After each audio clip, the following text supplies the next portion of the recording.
चाचा चौधरी और पानी पर चलने वाला आदमी। स्टेडियम दर्शकों से खचाखच भरा है। उन्हें इंतजार है रुस्तम का, जो पानी पर चलने वाला संसार का पहला आदमी है। और रुस्तम के आते ही लोगों में खुशी की लहर दौड़ जाती है। रुस्तम जादूगर है, रुस्तम फरिश्ता है, रुस्तम जिंदाबाद। भाई अब मैं आपको वो पानी पर चलने वाला करिश्मा दिखाऊंगा जिसके लिए आपने पैसे खर्च किए हैं। वाह, कमाल है। पानी पर आज तक ऐसे कोई नहीं चला। चाचा जी, मैंने आज एक आश्चर्यजनक खेल देखा। पानी पर चलता हुआ इंसान। टेंगो मास्टर, लग रहा है तुम्हारा दिमाग फिर गया है। हो सकता है, पर मेरे साथ जिन हजारों लोगों ने रुस्तम को पानी पर चलते देखा, उनका दिमाग तो नहीं फिरा था। अच्छी बात है, कल का शो हम भी देखने जाएंगे। वो रुस्तम जरूर लोगों को बेवकूफ बनाकर पैसा ऐंठ रहा है। चाचा चौधरी का दिमाग कंप्यूटर से भी तेज चलता है। दूसरे दिन चाचा चौधरी सवेरे ही सवेरे उस पुल पर जा पहुंचा। लोग पानी के ऊपर देखते हैं, नीचे नहीं। रहस्य पानी के नीचे छुपा है। चाचा चौधरी पानी के अंदर गोता लगाता है। अच्छा, तो ये राज है। हवा से भरे रबड़ के ब्लॉक।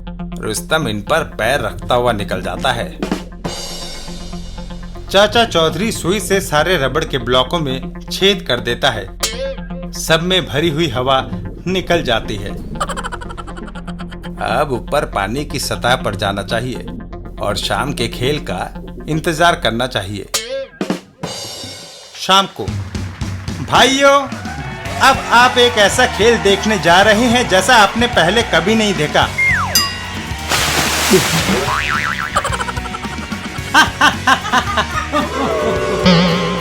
सचमुच ऐसा खेल पहले कभी नहीं देखा।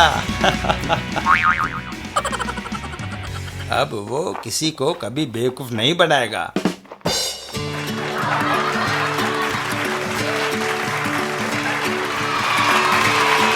चाचा चौधरी की रजत जयंती। सम्मान समारोह। चाचा चौधरी और साबू को जनता की सेवा करते हुए 25 वर्ष बीत गए हैं। मैं स्वप्न नगरी के मेयर साहब से प्रार्थना करता हूँ कि वह इन दो विशिष्ट नागरिकों का सम्मान करे। मैं आपको चांदी का मेडल भेंट करता हूँ। धन्यवाद साबू। मेडल लगवाने के लिए तुम्हें झुकना पड़ेगा। सम्मान समारोह के बाद। अच्छा चाचा जी, मैं कसरत करने व्यायामशाला में जाता हूँ। मैं घर को चलता हूँ। मेरी पत्नी बिनी कभी विश्वास नहीं करेगी कि मेरा नागरिक सम्मान हुआ है। वह तो मुझे निखट्टू समझती रही है। हब्बा को क्या खबर लाए हो? ढोगन, चाचा चौधरी को तमगा मिला है। वह हमारे किस काम का? पैसों की बात करो। ढोगन, मेडल चांदी का है। बाजार में 200-250 रुपए का बिक जाएगा। तुम्हारे हाथ की सफाई का सब सिक्का मानते हैं। अगर तुम वह मेडल हथिया लो तो आज की कमाई हो जाएगी। ठीक है, हब्बा को कुछ मिनट बाद तुम वो मेडल मेरे हाथ में देखोगे। होटल। अरे, चाचा चौधरी उस होटल में घुस गया। कोई बात नहीं, चाय पीकर वह बाहर आएगा ही। मैं थोड़ा इंतजार कर लेता हूँ। थोड़ी देर में चाचा चौधरी बाहर निकल के आता है। वह बाहर निकलकर आ रहा है। चाचा चौधरी, नागरिक सम्मान पाने के लिए बधाई। धन्यवाद। ऐसे नहीं, गले मिलो। लो, जैसा तुम चाहते हो वैसा ही सही। बाय, चलता हूँ। हब्बा को देखो, मैंने उसका मेडल मार लिया। सचमुच तुम एक कुशल ठग हो। टाइम क्या हुआ है? हैं? मेरी इलेक्ट्रॉनिक घड़ी कहाँ गई? कहीं वो ये तो नहीं? हाँ, यही है। तुम्हारे पास कैसे आई? जैसे तुमने मेरा मेडल मारा वैसे मैंने तुम्हारी घड़ी मार दी। हैं?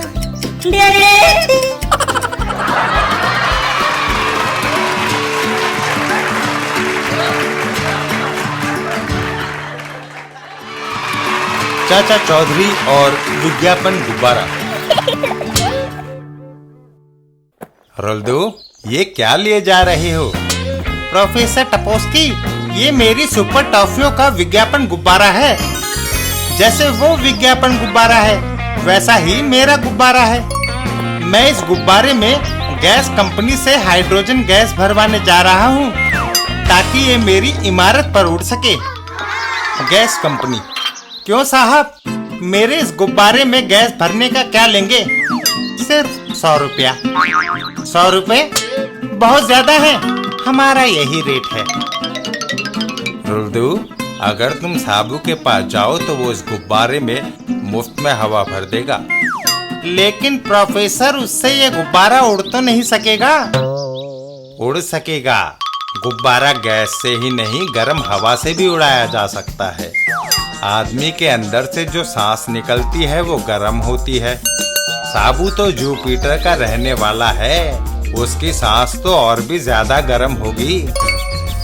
ये अच्छा आइडिया है। मैं अभी साबू के पास जाता हूँ। चाचा जी, जरा साबू से कहिए कि मेरे विज्ञापन गुब्बारे में अपनी गर्म सांस की हवा भर दे।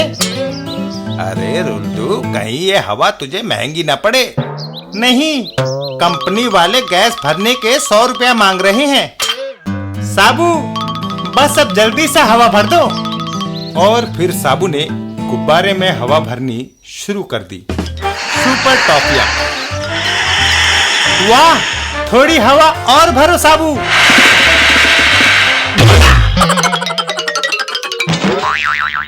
सचमुच ये हवा महंगी पड़ी। हाय। हैं?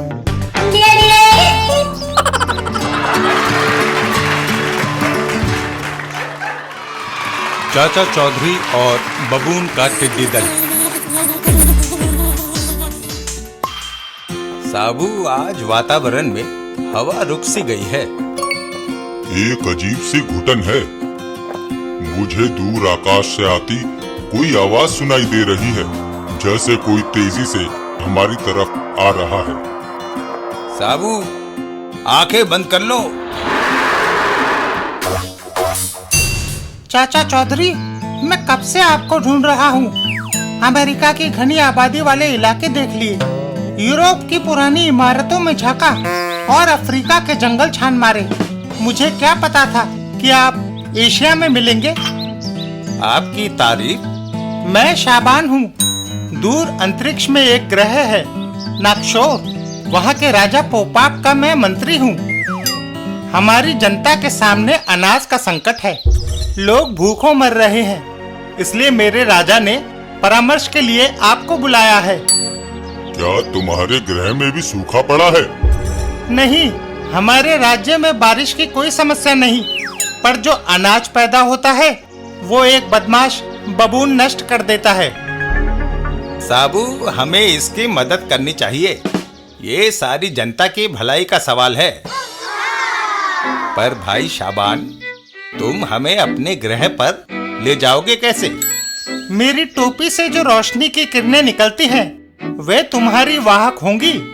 ठीक है, तुम हमें अपने नक्शोर ग्रह में राजा पोपाक के पास ले चलो।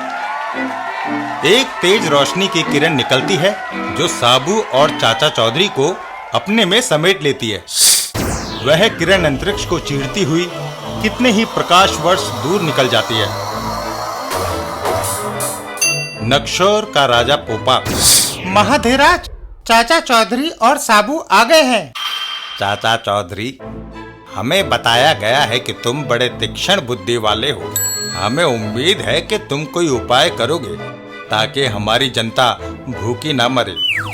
हमारे ग्रह नक्शोर की मिट्टी बड़ी उपजाऊ है और हमारे किसानों की मेहनत से भरपूर फसल होती है, पर उस अनाज का एक दाना भी जनता के पेट में नहीं पहुंच पाता। बबून नाम का एक पेटू बदमाश हमारे राज्य की सीमा के बाहर रहता है। वो निठल्ला सारा दिन पड़ा पड़ा ऊँघता रहता है। जब उसे भूख लगती है तो वह अपना मुंह खोल देता है। उसके पेट में से करोड़ों टिड्डियां निकलकर हमारे खेतों की तरफ उड़ती हैं। देखो, अंतरिक्ष में सूर्य बादलों के पीछे छुप गया। बेवकूफ, वो बबून द्वारा छोड़ा गया टिड्डी दल है। भागो! भागो नहीं, हम उस टिड्डी दल से खेतों की रक्षा करेंगे। उन करोड़ों से लड़ना असंभव है। ओह, बचाओ! बबून के टिड्डी दल ने इस तरह कई किसानों को मार डाला और उनके खेतों को नष्ट कर दिया। राज्य में त्राही त्राही मच गई है। अगर इस बार भी फसल नष्ट हो गई तो सारी जनता भूख से मर जाएगी। राजा पोपा, इस बार तुम्हारी फसल नष्ट नहीं होगी। आओ साबू। कितना बेरहम है वो बबून, जो किसानों के हरे भरे लहराते खेतों को बर्बाद कर देता है। अरे किसान भाई, उस टिड्डी दल की कोई खास बात बताओ। टिड्डियां सब कुछ खा जाती है, पर इस पेड़, जिसको हम नशीर कहते हैं, के फल नहीं खाती। साबू, इस पेड़ के फलों को चक्कर देखो। साबू फलों को मुंह में डालता है। ये इतने कड़वे हैं जैसे पृथ्वी की नींव। बस, हल निकल गया। इस नशीर के पेड़ के कड़वे फलों और पत्तियों से इंसेक्टिसाइड अर्थात टिड्डी नाशक तेल बन सकता है। साबू नशीर पेड़ के फलों और पत्तों को एक बड़े टब में निचोड़ता है। हमें एक बड़ा स्प्रेयर चाहिए। हमारे कारीगर उसे बना देंगे। बबून की आंख खुलती है और करोड़ों टिड्डियां उसके मुंह से निकलती है। टिड्डी दल, फिक्र ना करो साबू, स्प्रेयर संभालो, मैं पंप मारता हूँ। अचानक टिड्डी नाशक स्प्रे से हमलावर दल घबरा उठता है। सब की सब मरकर नीचे गिर रही हैं। जब टिड्डी दल लौटता नहीं तो बबून गुस्से से पागल हो उठता है। मैं सारी जनता को मार दूंगा। भागो, बबून आ गया। घबराओ नहीं साबू, बबून को रोको। अच्छा, तो तुम आए हो नक्शोर के रक्षक बनकर। पहले मैं तुम्हारी गर्दन कलम करता हूँ। मोटे पेटू, बहुत हो चुका। ओह, बबून मर गया। हमारी फसल को अब कोई हानि नहीं पहुंचाएगा। और चाचा चौधरी और साबू पृथ्वी की ओर चल देते हैं।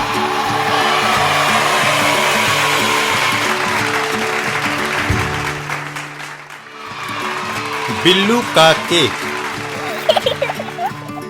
बीबी जी, बाजार से क्या सामान लाना है? भिंडी, आलू, गोभी, बैंगन, चाय, मक्खन, ब्रेड और केक। नथु, कहाँ चला? जरूरी बात तो तुमने सुनी नहीं। दूसरा सामान चाहे जिस दुकान से लेना, मगर केक बिल्लू कन्फेक्शनरी से ही लेना। समझ गया। बिल्लू कन्फेक्शनरी। बिल्लू, क्या मेरा केक तैयार है? बिल्कुल जोजी। तुम कितने वर्ष की हो गई हो? लड़कियों से उम्र नहीं पूछते। गपचप कन्फेक्शनरी। साहब आइए, हमारे यहाँ ताजे और सस्ते केक मिलते हैं। नहीं, मैं उस दुकान से लूंगा। पहले मैंने एक बार वहां का बना केक खाया था, अब तक उसे नहीं भूला। जाम जाम, ऐसी क्या बात है कि सारे ग्राहक सामने की दुकान पर ही जाना पसंद करते हैं? वहां के केक बड़े लजीज होते हैं। लेकिन जाम जाम, बिक्री ना हुई तो हमारा दिवाला पिट जाएगा। गपचप जी, सेल बढ़ाने के लिए कोई स्कीम शुरू कर दो। हर केक के साथ फ्री गिफ्ट दो। देखिए, लोग मक्खियों की तरह हमारी कन्फेक्शनरी पे टूट पड़ेंगे। टन्नी, हमारा बनाया केक खरीदो, एक चिकलेट का पैकेट मुफ्त। जब केक ही बेस्वाद हो तो चिकलेट का क्या करूंगी? इसलिए मैं बिल्लू का केक खरीदूंगी। तुम्हारी योजना नाकामयाब साबित हुई। हमें और कुछ करना चाहिए। नहीं तो अपने सारे केक और पेस्ट्रियां भैंसों के आगे डालनी पड़ेंगी। क्यों ना हम बिल्लू के बावर्ची को फुसला ले, वो हमारे केक बनाएगा। क्या ऐसा संभव है? पैसा क्या नहीं कर सकता। बिल्लू कन्फेक्शनरी की भट्टी पीछे की तरफ है। भट्टी का दरवाजा बंद है, लेकिन खिड़की खुली है। गब्दू, तुम कितने अच्छे बावर्ची हो। ये 5,000 रुपए रखो। गपचप, मैं तुम्हारी क्या सेवा कर सकता हूँ? तुम बिल्लू की नौकरी छोड़कर मेरे केक बनाने शुरू कर दो। तो क्या होगा? मेरे केक भी लजीज बनेंगे। वह स्वादिष्ट नहीं बनेंगे। क्यों? क्योंकि इस भट्टी में 1 दर्जन बावर्ची काम करते हैं।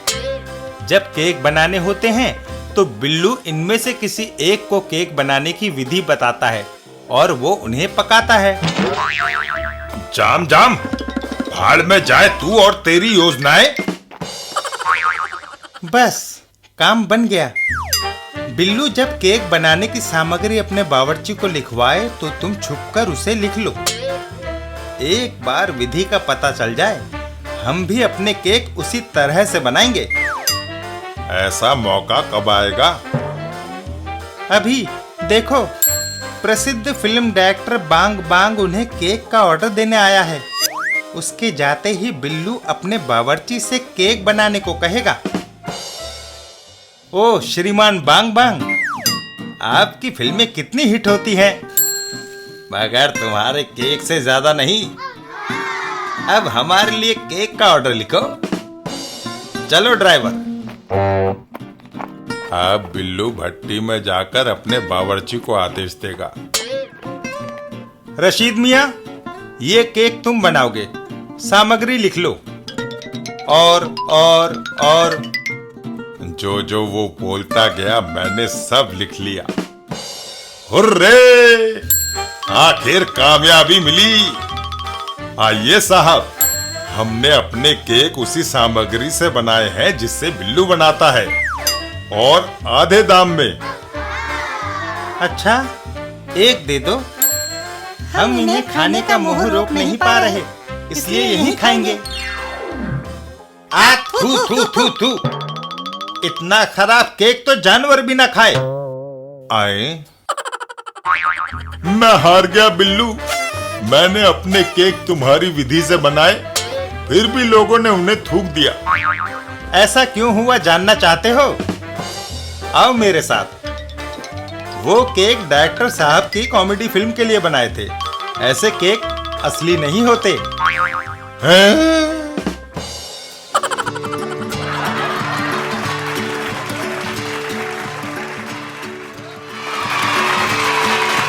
चाचा चौधरी और जबड़ा। अरे रघुवीर, क्या बात है? मुंह लटकाए चले आ रहे हो। चाचा जी, दांत में कीड़ा लग गया है, निकलवाने जा रहा हूँ। हम तेरा दांत अभी निकाले देते हैं। साबू, रघुवीर को जरा एक घूसा जमाना। अर साबू, दाया नहीं, इससे तो मरीज आकाश में उड़ जाएगा। बाया और धीरे से। बाया ही सही। रघुवीर, तैयार? तैयार। और साबू ने रघुवीर को एक घूसा जमाया। ओह, मेरा पूरा जबड़ा निकल गया। पकड़ो, वह रहा रघुवीर का जबड़ा।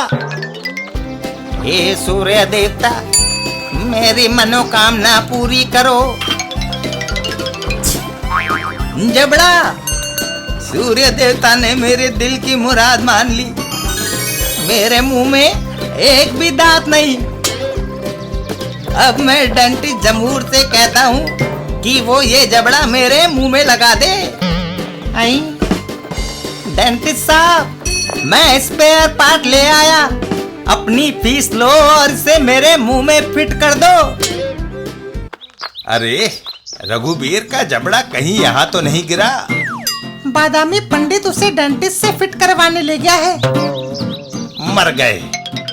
रघुवीर का जबड़ा बादामी पंडित के मुंह में फिट हो गया तो गजब हो जाएगा। हाय मेरा जबड़ा। डेंटिस्ट, हम लेट हो गए। पंडित जबड़ा लगवा कर बाहर निकल रहा है। डेंटिस्ट साहब, आपने गजब कर दिया। वो जबड़ा दरअसल रघुवीर का था। घबराओ नहीं, तुम्हारा जबड़ा ये रहा। ये स्पेयर पार्ट बादामी पंडित के फिट नहीं आया। सड़ा दांत अलग करके तुम्हें लगा देता हूँ। हैं?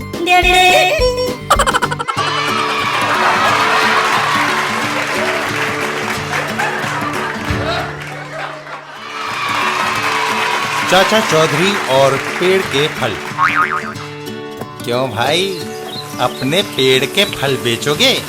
बिल्कुल, ये पेड़ मेरा अन्नदाता है। हर साल इसमें इतने फल लगते हैं कि उन्हें बेचकर मेरा गुजारा हो जाता है। बोलो, कितने पैसे लोगे? जमीन पर गिरे हुए फलों का 10 रुपया, और अगर तुम पेड़ पे लगे हुए फल लोगे तो वो 200 रुपए के होंगे, क्योंकि वे ज्यादा हैं।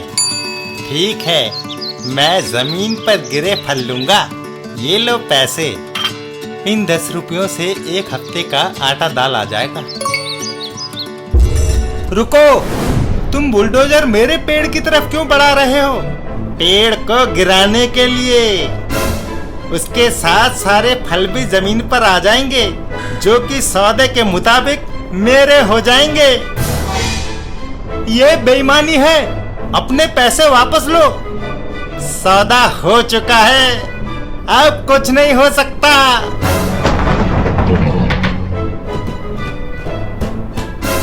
ओह, मेरा पेड़ जिसे मैंने इतने वर्षों से सींच कर बड़ा किया था, गिरा दिया गया। सारे फल बटोर कर मंडी ले जाओ। जहां इनकी बिक्री होगी, तब तक मैं और फल ढूंढता हूँ। अगर ऐसा ही धंधा चला तो कुछ ही दिनों में मैं लखपति बन जाऊंगा। चाचा चौधरी, इस बार हमारे पेड़ में काफी फल आए हैं। कितने ही नीचे टपके पड़े हैं। आहा, बहुत मीठा है। इस साल प्रकृति ने फलों में शायद शहद भर दिया है। लो, तुम भी इसे खाकर देखो। तुम क्यों नहीं नीचे गिरे फलों को बेच देते? साबू, ये सज्जन जमीन पर गिरे फलों का सौदा करना चाहते हैं। बेच दो चाचा जी, उनके कुछ पैसे मिल जाएंगे। जमीन पर गिरे हुए फलों के 10 रुपए होंगे। मंजूर है, ये लो पैसे। अरे, ये क्या? मैं बुलडोजर से पेड़ को गिराऊंगा। सारे फल अपने आप जमीन पर गिर जाएंगे। तुम वैसा नहीं कर सकते। हट जाओ, बुलडोजर बड़ा शक्तिशाली है। अभी पता चल जाएगा कि किसके पास ज्यादा ताकत है। इसे नीचे रखो। इस कनस्तर को ले जाओ। बचाओ।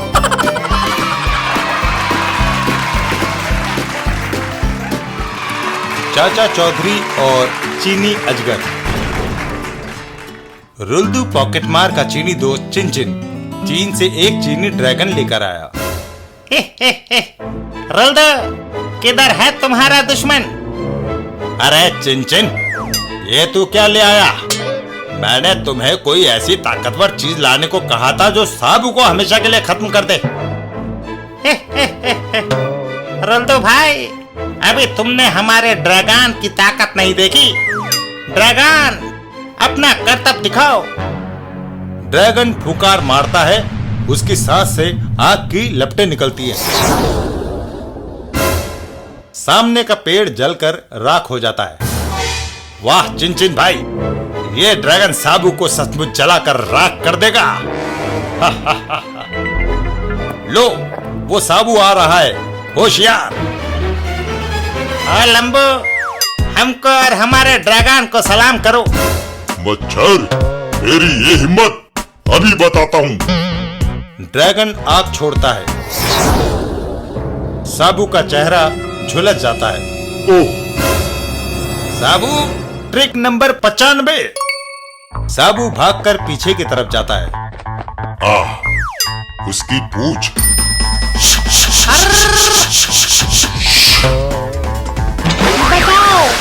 अरे बाप रे, भागो।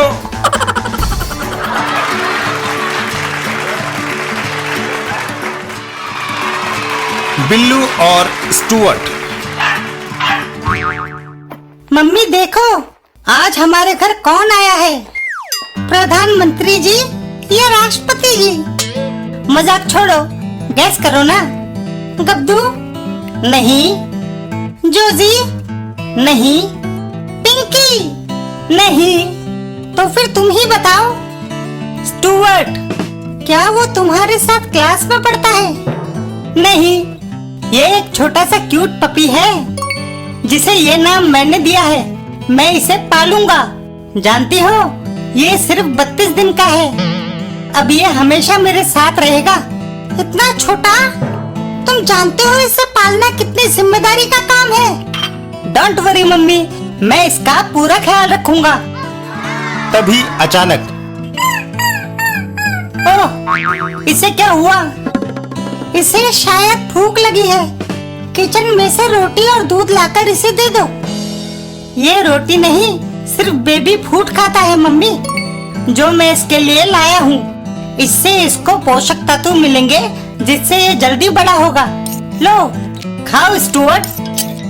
खाना खिलाने के बाद चलो स्टुअर्ट, हम दोनों मेरे कमरे में चलते हैं। थोड़ी देर बाद मैंने उसे मेरे बिस्तरे पर सुला दिया है। अब जरा दूसरे कमरे में जाकर कंप्यूटर पर गेम खेला जाए। बिल्लू? हाँ मम्मी। स्टुअर्ट बिस्तरे पर क्यों सोया है? उसे उसके पिंजरे में सुलाओ। मैं पिंजरा लाना भूल गया, थोड़ी देर में ले आऊंगा। बिल्लू, स्टुअर्ट शोर मचा रहा है, शायद उसे बाहर जाना है। ओफो, ले जाऊंगा मम्मी, मुझे डिस्टर्ब मत करो, मुझे गेम खेलने दो। बिल्लू, स्टुअर्ट बहुत ज्यादा शोर मचा रहा है, उसे तुरंत बाहर लेकर जाओ। क्या मुसीबत है? मैं अभी आता हूँ मम्मी। थोड़ी देर बाद बिल्लू, आया मम्मी। सत्यानाश, हार गया गेम। अब आने की कोई जरूरत नहीं है। क्यों? स्टुअर्ट ने तुम्हारे बिस्तर में ही पॉटी कर दी है। जब मर्जी हो चादर बदल लेना है।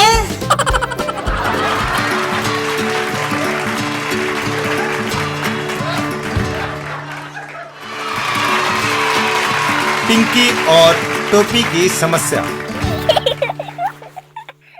ये हवलदार डंडा दीन लगते हैं। क्या बात है, बिना देखे निकले जा रहे हैं? कौन? पिंकी? ये सारा कसूर इस टोपी का है। मेरा सिर छोटा है और टोपी जरूरत से ज्यादा बड़ी, आंखें ढक लेती है। एक बार तो ऐसा गजब हुआ कि चोर मेरे सामने खड़ा था और मैं उसे देख नहीं पाया। उस दिन मेरी नौकरी जाते जाते बची। एक मिनट ठहरिए, मैं अभी आई। इस कपड़े को सिर पर लपेट लीजिए, सिर बड़ा हो जाएगा, टोपी फिट आएगी। लेकिन इससे मेरे कान ढक जाएंगे और मैं सुन नहीं पाऊंगा। आपका हुक्म लोगों ने सुनना है, ना कि आपने उनका। आप हवलदार हैं। तुम ठीक कहती हो। शहर में कानून और व्यवस्था कायम करने के लिए देखना जरूरी है। अब टोपी पहनिए। क्या कहा? हवलदार के कान बंद हो गए। हाँ, अब टोपी बिल्कुल फिट आई है। फुटपाथ पर लॉटरी के टिकट्स बेचना मना है, मुझे सब दिखाई देता है। बचो! छप्पा! हवलदार डंडा दीन, मैंने तो तुम्हें सावधान किया था।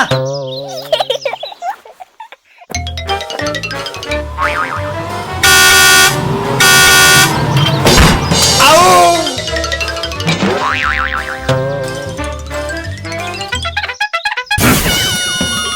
संभालो अपना कपड़ा।